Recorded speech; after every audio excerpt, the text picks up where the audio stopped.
토요일 아침마다 마가복음 본문을 순서대로 대했던 게 여러 달 되었습니다. 오늘이 30번째 시간인데요. 오늘은 예수님 공생의 사역에 말미에 있었던 제자들과의 줄다리기, 특별히 가룟 유다 그리고 베드로에 대한 말씀들을 묵상하며 은혜를 나누도록 하겠습니다. 사실은 이제 곧 있으면 사순절이고 고난주간 부활주일 이렇게 절기로 넘어가서 이 본문의 이야기들이 우리 교회 본문 그 흐름에 어떻게 영향을 미칠지 좀 고민하고 있어요. 말씀들이 많이 겹쳐서 하나님 은혜를 주시리라 믿습니다. 지난 시간에 베다니 마을의 마리아와 그녀가 깨었던 옥합과 향유 이야기를 여러분 기억하실 것입니다. 베다니 마을의 나병 환자 시몬의 집에서 일어났던 일이죠. 그 동네 그 사건 직후에 오늘의 본문 14장 10절은 이렇게 시작되고 있습니다. 12 중에 하나인 가룟 유다가 예수를 넘겨주려고 대제사장들에게 가매 11절 그들이 듣고 기뻐하여 돈을 주기로 약속하니 유다가 예수를 어떻게 넘겨줄까 하고 그 기회를 찾더라. 우리가 알다시피 그들은 예수님의 몸값으로 은 30냥을 주었습니다. 출애굽기 21장의 기록에 의하면 은 30냥이라는 이 금액이 특별한 금액이에요. 종의 몸값입니다. 그러니까 그 제사장들의 생각에는 예수님을 경멸하려는 그런 좋은 어떤 방법이 될 수 있겠다, 그런 악한 의도가 있다, 우리 그렇게 말할 수 있습니다. 가룟 유다가 정한 금액이 아니에요. 그들이 정한 건데 옛다 하고 종 한 사람의 값을 내준 것입니다. 슬픈 이야기가 시작됩니다. 여러분, 가룟 유다가 예수님을 팔죠. 왜 팔았을까요? 난제 중에 하나입니다. 성경 난제 중에 도대체 가룟 유다가 왜 예수님을 팔았던 것일까요? 물론 성경에는 이에 대한 정확한 대답이 나오지 않습니다. 그래서 많은 이들이 나름대로의 대답들을 내어놓죠. 우선은 지난 시간에 언급했죠. 이 가룟 유다가 돈을 탐하는 사람이었기 때문이다라는 설입니다. 옥합을 깨뜨린 마리아 이야기를 할 때 저는 도둑이라 돈꾀를 맞고 중간에 돈을 꺼내갔다라는 말씀이 나오고 있어요. 탐욕, 그것이 예수님을 판 이유라고도 말할 수 있을 것입니다만 단지 그것뿐이었을까요? 그렇지 않아요. 더 설명이 필요합니다. 두 번째, 또 다른 이들은 그의 별명 가룟 유다 할 때 가롯이 사실은 조국 해방에 대한 열망을 품고 막 사람들이 몰려다니는 혁명분자들, 시카리라는 단어에서 나왔을 것이다 라고 추측합니다.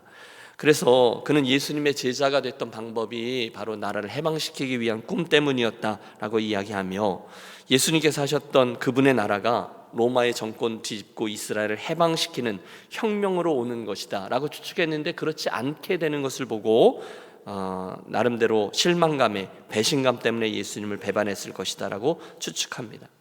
그러나 가장 넓게 받아들여지는 설은 위기설입니다. 유다가 예수님이 빨리 행동을 하셔야 되는데 잘 안 하시니까 위기를 조성하면 극한 상황에 몰린 예수님께서 어떤 극한 행동을 하실 것이다, 그래서 위기를 이렇게 일부러 만들었다, 이런 해석입니다.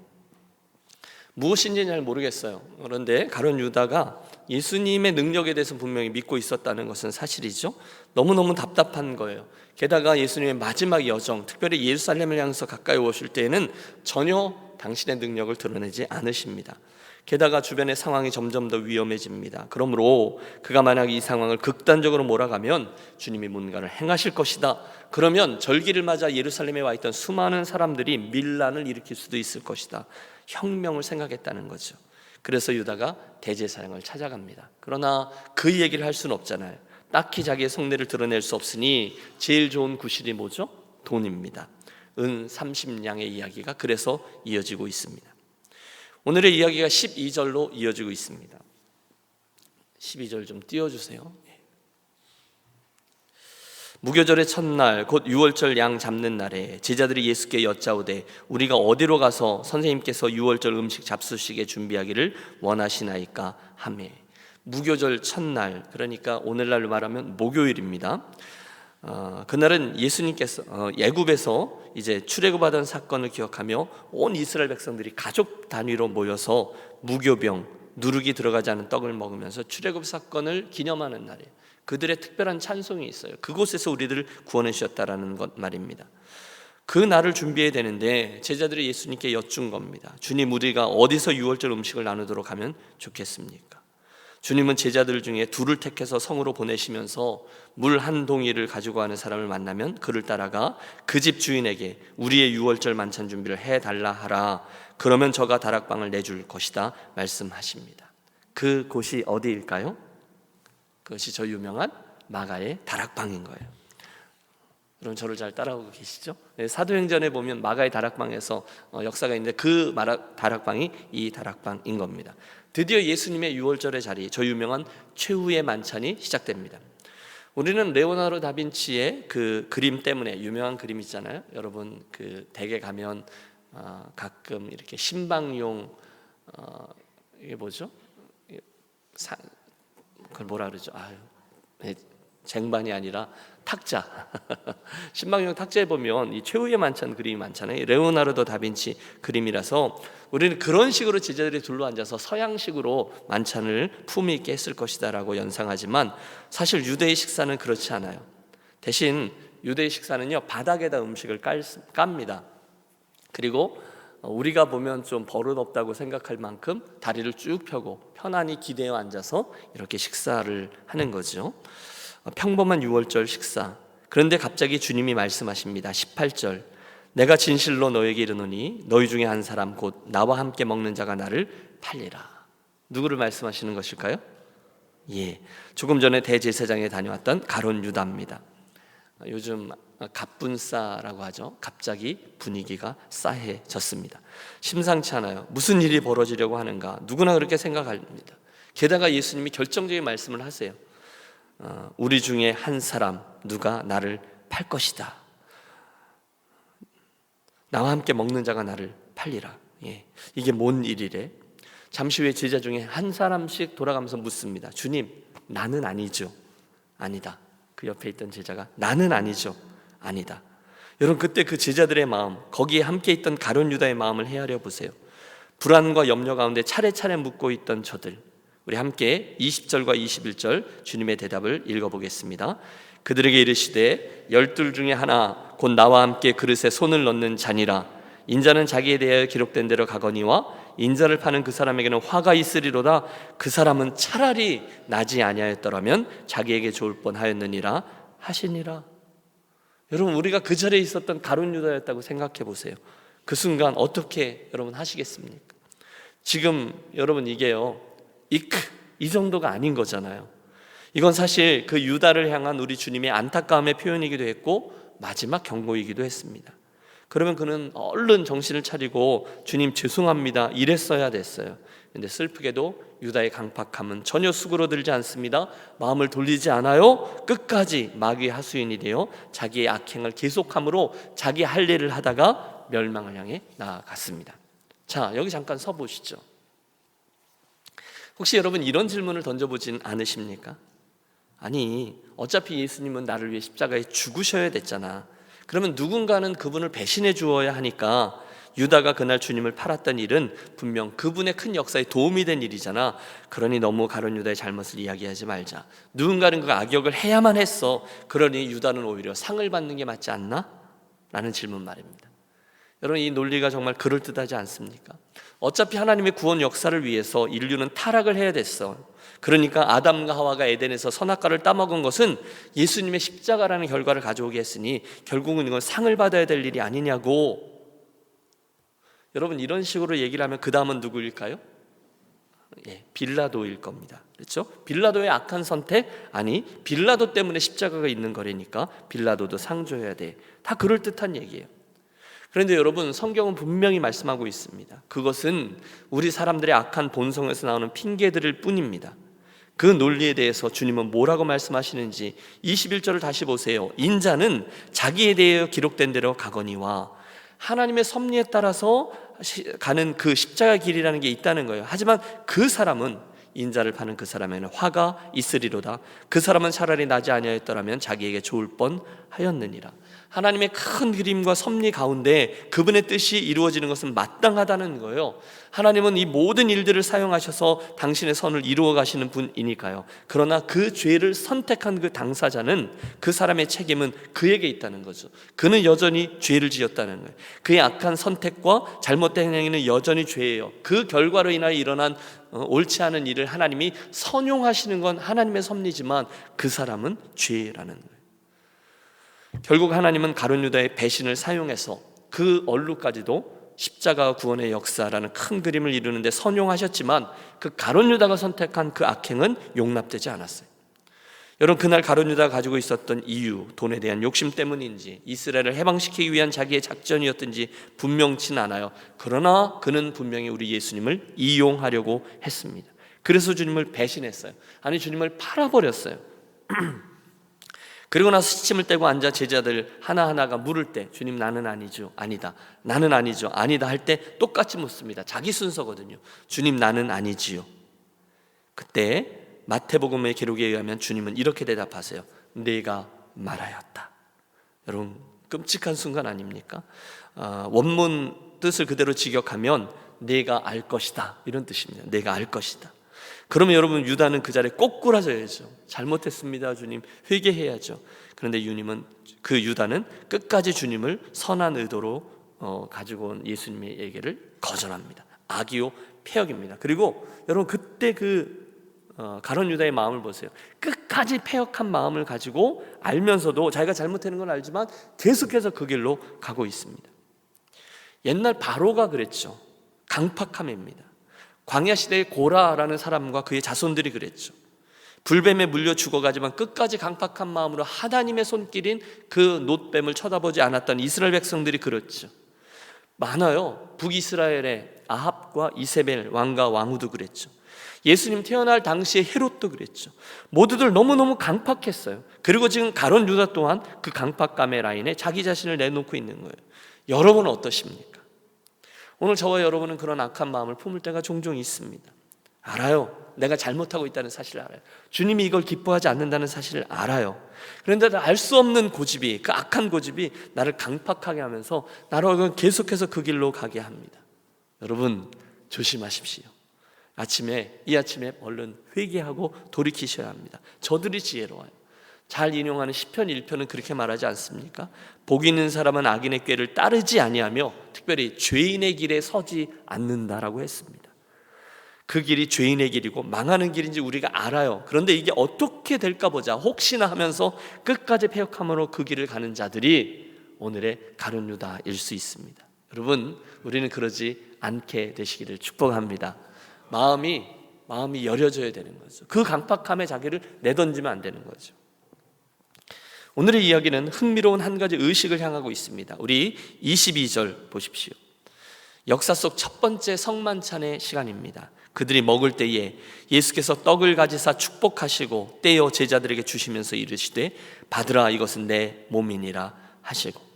여러분, 여러 해 전에 우리 왜 전기 나갔을 때 우리 저쪽에 가서 예배하면서 성만찬 했던 날 기억하세요?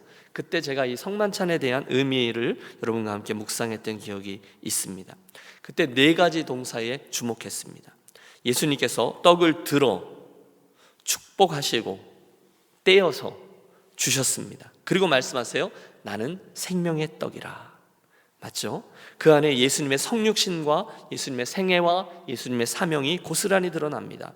예수님이 곧 그 떡이 되어 주실 텐데, 예수님이 이런 그림이죠. 성부 하나님께서 성자 예수님의 생명을 들어 축복하시고 그의 몸을 찢으시고 그분을 우리들에게 내어 주십니다. 그리고 우리가 그때 그 주님의 몸을 받아 먹고 생명을 얻습니다. 할렐루야. 여러분, 이 의미를 잘 생각해 보십시오. 이어서 주님은 잔을 들고 또 말씀하세요. 23절 함께 읽을까요? 또 잔을 가지사 감사기도 하시고 그들에게 주시니 다 이를 마시며 이르시되 이것은 많은 사람을 위하여 흘리는 나의 피 곧 언약의 피니라. 여러분, 이 의식은요, 구약시대에 나오는 여러 개의 제사들 가운데 전제라는 의식을 의미합니다. 잔에 포도주를 가득 담아서 제단에 붓는 의식이에요. 그런데 완전히 붓는 의식입니다. 전혀 남기지 않아요. 그 의미는 완전한 죽음과 완전한 헌신이요 완전한 희생입니다.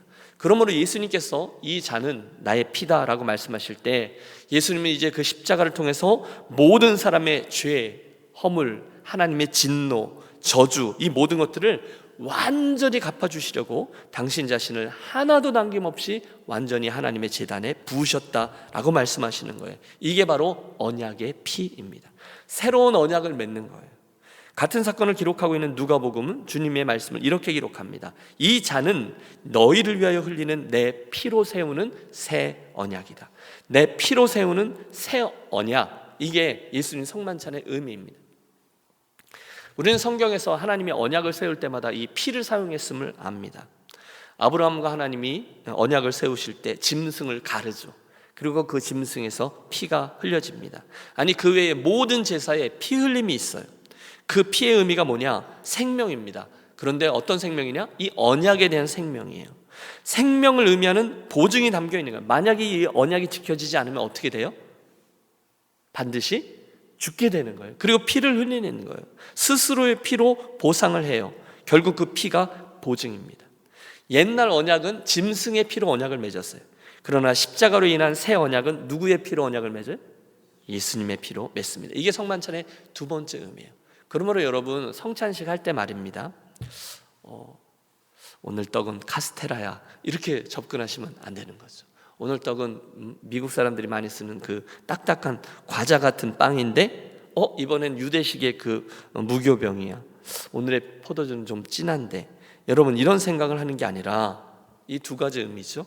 그렇구나, 이 의식은 우리 예수님께서 당신의 몸을 부수어서 당신의 생명을 나에게 주신 그 떡과 당신의 피 전부를 나를 구원하신다는 새 언약에 부어 완전히 부어주신 언약의 피구나, 이 의미를 생각하면서 참여하시길 바라요. 그러면 우리들의 성만찬은 몇 갑절 더 은혜가 될 것입니다.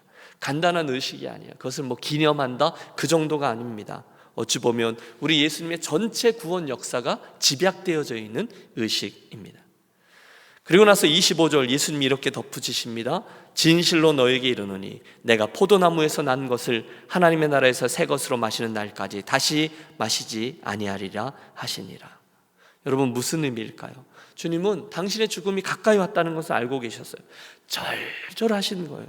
그러니 이렇게 말씀하세요. 진실로 너에게 이르노니, 내 마음이 이렇게 애절하다는 거예요. 내가 포도나무에 난 것을 하나님 나라에서 새 것으로 마시는 날까지 다시 마시지 아니하리라. 그러고 나서 주님은 제자들과 함께 유월절 찬송을 부르고 이제 감람산으로 이동하게 되죠. 자, 오늘 설교의 제목을 저는 제자들에게 외면당하신 예수님이라고 잡았습니다. 제자들이라는 복수형을 이용했어요. 여러분, 그 절대절명의 마지막 순간에 우리 주님을 외면한 이는 누굽니까? 가룟 유다입니다. 또요, 베드로입니다. 아니요, 그게 다가 아닙니다. 27절을 보세요. 주님은 제자들과 함께 감람산으로 이동하면서 말씀하셨어요. 예수께서 제자들에게 이르시되 너희가 다 나를 버리리라. 이는 기록된 바 내가 목자를 치리니 양들이 흩어지리라 하였음이라. 그러나 내가 살아난 후에는 너희보다 먼저 갈릴리로 가니라. 예수님의 머릿속에는 지금 그 갈릴리까지 그림이 있는 거죠. 제자들은 충격을 받았을 거예요. 왜? 너희가 다 나를 버리리라 했기 때문에. 얼마나 놀랐을까요? 오늘 본문의 이야기는요, 스가랴 선지자를 통해서 예언하셨던 말씀을 인용한 거예요. 내가 목자를 치리니 양들이 흩어지리라 하였음이라. 맞아요. 우리 주님은 선한 목자입니다. 선한 목자는 양들을 위하여 생명도 아끼지 않아요. 그런데 하나님은 그 목자가, 그 예수님이 해를 당하도록 내버려 두신다는 말씀이죠. 그리고 양떼는 뿔뿔이 흩어질 겁니다. 그 제자들에 대한 말씀. 그러나 그 슬픈 이야기로 끝나지 않죠. 그러나 내가 살아난 후에, 할렐루야. 여러분, 예수님의 십자가는 부활을 전제하고 있어요. 그 이야기는 우리가 잘 아는 갈릴리로 이어지고 있죠. 그런데 그 순간 말입니다. 여러분, 제자들이라 그랬어요. 너희가 다 나를 버릴 것이다. 주님이 그렇게 말씀하실 때 베드로가 뭐라 그러죠? 다 버릴지라도 나는 어떻게 해요? 나는 그러하지 않겠나이다. 나는 아니에요. 주님, 나는 안 그럴 거예요. 그런데 예수님이 베드로에게 말씀하세요. 내가 진실로 내게 이르노니 오늘 밤 닭이 2번 울기 전에 내가 3번 나를 부인하리라. 여러분, 이 숫자를 헷갈리시는 분이 계세요? 닭이 2번 울기 전에 내가 나를 몇 번 부인해요? 3번 부인해요. 이걸 거꾸로 기억하시는 분들도 계세요. 31절, 예? 뭐라고요? 아니요, 내가 주와 함께 죽을지언정 주를 부인하지 않겠나이다. 베드로뿐이 아니었어요. 옆에 있었던 제자들이요, 모든 제자들도 이와 같이 말하니라. 베드로뿐이 아니라 모든 제자들도 다 덩달아서 아니, 저도 그렇게 하지 않을 겁니다 라고 말합니다. 군중심리. 저는 절대로 주님을 배신하지 않겠습니다. 저도요. 여러분, 저는 이 베드로의 이 모습이나 이 상태가 이해될 때가 있어요. 저도 뭔가가 확 들어오면 내가 지금 무슨 말 하고 있는지도 모르는 채 강하게 대답합니다. 아내가 다 알잖아요. 그래서 뭐 훅 하고 들어오면 아니야 막 이러면서 막 앞뒤 재지 않고 말하는 습관이죠. 주님, 그러지 않겠습니다. 그래도 되는데 베드로는 내가 주와 함께 죽을지언정 주를 부인하지 않겠습니다. 강하게 부정해요. 여러분, 우리는 좀 뜬금없는 강한 부정을 보면 어떻게 생각하죠? 에이, 이렇게 생각하지 않습니까? 지금 이 대답이 그런 거예요. 정말로 그런 일이 있다면 자기가 어떻게 행동할지 확신할 수가 없어요. 강한 부정을 표출해요. 그러나 얼마 지나지 않아 베드로는 주님의 이 말씀대로 처참하게 무너져 있는 자기 자신을 보며 통곡합니다. 그 순간 제자들은 어디가 있어요? 네, 다 도망갔습니다. 정말로 우리 주님은 그 중요한 순간에 제자들에게 외면당하고 마셨습니다. 혹시 오늘의 이 말씀을 대하시면서 가룟 유다도 예수님을 배반했고 베드로도 배반했고 다른 제자들도 다 도망했으니 거기가 거기네 이렇게 생각하는 분이 있으실 겁니다. 맞죠? 그런데 여러분, 오늘 주적하려고 하는 것은 가룟 유다의 배반과 베드로의 이 헛 맹세 사이에는 결정적인 차이가 하나 있다는 것입니다. 유다의 배반은, 잘 들어보십시오, 자기가 스스로 택한 죄악입니다. 베드로의 부인은요, 인간의 연약함에서 비롯된 실패입니다. 이 차이를 잘 보십시오. 그날 가룟 유다는 악했고요, 베드로는 약했습니다. 악한 것은 회개가 정답이고요, 약한 것은 긍휼이 정답입니다. 그래서 오늘 이 예수님의 모습을 보면서 붙드는 기도 제목은 두 가지입니다. 먼저 이 가룟 유다의 배신과 죄 짓는 모습을 보면서 사랑하는 여러분, 우리 안에 혹시 있을지 모르는 악함을 고하고 회개의 자리로 나아가도록 하겠습니다. 우리는 알아요, 이게 악한 것인지 아니면 약한 것인지를 말입니다. 특별히 오늘 우리들의 삶을 돌이켜보면서 혹시 강팍해진 내 마음속에 스스로 악한 길을 택하고 계속 그것을 포기하지 않고 킵하고 걸어가고 있는 모습은 없는지 한번 점검하시고, 이건 회개하며 나아가셔야 합니다. 마음에 찔림이 있어요? 죄를 미워하시는 하나님의 시선을 내가 느껴요? 그런데 그 하나님이 기뻐하시지 않는 걸 알면서도 계속 그 길로 가요? 그 길은 죄인의 길입니다. 그런데 그럼에도 불구하고 끝까지 그 길을 걷는다면 여러분, 이 아침 우리들의 방법은 한 가지입니다. 회개함으로 돌이키는 거예요. 용서를 구하고 그 길에서 돌이키는 저와 여러분이 되시기를 권합니다. 악한 건 회개예요. 두 번째, 베드로의 큰 목소리로 하는 대답과 연약함으로 인한 실패를 보면서 우리 또한 우리들의 연약함은 주님의 긍휼하심과 도우심을 구하며 나가는 게 맞다라는 점도 지적합니다. 연약함은 죄가 아니에요. 연약해서 미혹을 당하는 데까지는 죄가 아닙니다. 하지만 그 악한 선택을 하면 그때부터 죄가 되는 것이죠. 그러므로 여러분, 그때는 우리를 도우시는 성령님의 긍휼하심과 또 능력을 구하며 겸손히 행하는 것이 필요합니다. 틀림없어요. 성령님은 보혜사라 그랬거든요. 보혜사는 돕는 분이에요. 우리가 구하면 도와주시는 분이에요. 결국 우리는 그들의 선택과 잘못을, 그 결과를 압니다. 죄와 악행을 회개하지 않고 끝끝내 그 길로 갔던 가룟 유다는 스스로의 손으로 자기의 생을 마감하는 비극적인 마침표를 찍죠. 밖에 나아가 너희가 죄 없는 자를 죽였다. 이 돈을 받으라. 우리와 상관없다. 우리 그 돈 안 받는다. 이 돈을 받으라. 그 동전 떨어지는 소리와 함께 밖으로 나아가 목을 메고 스스로 생명을 끊은 후 그 몸이 땅에 떨어져 창자가 튀어져 나오는 끔찍한 최후를 맞습니다. 사도행전 말씀에 따르면 그가 남긴 것은 아겔다마, 피밭뿐이었어요. 그 돈으로 사 객사한 이들을 위해서 묘지를 삼은 거죠. 이유는 하나입니다. 죄를 회개하지 않고 끝까지 악함을 선택한 이의 최후입니다. 하지만 그 와중에 있었던 베드로와 다른 제자들은 그 연약함에도 불구하고 부활하신 주님으로 인해 회복되고 새로운 사명자로 섭니다. 성령 충만함을 받았고 초대교회를 세우고 복음의 전파자들이 되었죠. 자, 정리합니다. 본문에서 붙드는 우리들의 기도 제목은 이 두 가지에 대한 구별과 거기에 비롯된 바른 간구입니다. 혹시 여러분, 우리는 얼마나 자신이 있습니까? 이만하면 된다라고 생각하는 분은 아니 계십니까? 나 정도의 경험이면 되는 거지, 나 정도의 위치면 되는 거지, 나 정도의 행함 정도면 되지 생각하신다면 사랑하는 여러분, 빨리 겸손의 자리로 내려가서 또 한 번 우리들은 평생 싸울 거예요. 이 죄와 연약함을 주목하겠습니다. 아니에요. 이 정도면 되지 뭐, 그런 일은 일어나지 않습니다. 끝까지 우리들의 능력, 우리들의 소유, 경험이 아니라 우리를 향한 그분의 긍휼하심과 우리를 향한 그분의 은혜만을 붙잡겠습니다. 동의하십니까? 그래서 우리 그날의 제자들, 특별히 가룟 유다의 악행과 베드로의 연약함, 또 제자들은 우둔함, 뭐 이런 것들을 함께 묵상하면서 기도하겠습니다. 그래서 두 가지 방향으로 기도하실 때, 주님, 제 안에 있는 이 악함을 용서해 주옵소서. 또 다른 쪽으로는, 주님, 저의 이 연약함을 긍휼을 베풀어 주옵소서. 제가 성령님 의지합니다. 기도하는 한 시간, 성령님 나를 만져주시고 죄를 발견하게 하시고 악한 건 회개하고 연약한 것은 주님 긍휼을 베푸셔서 회복시켜 주옵소서. 우리 함께 그렇게 기도하며 나아가겠습니다.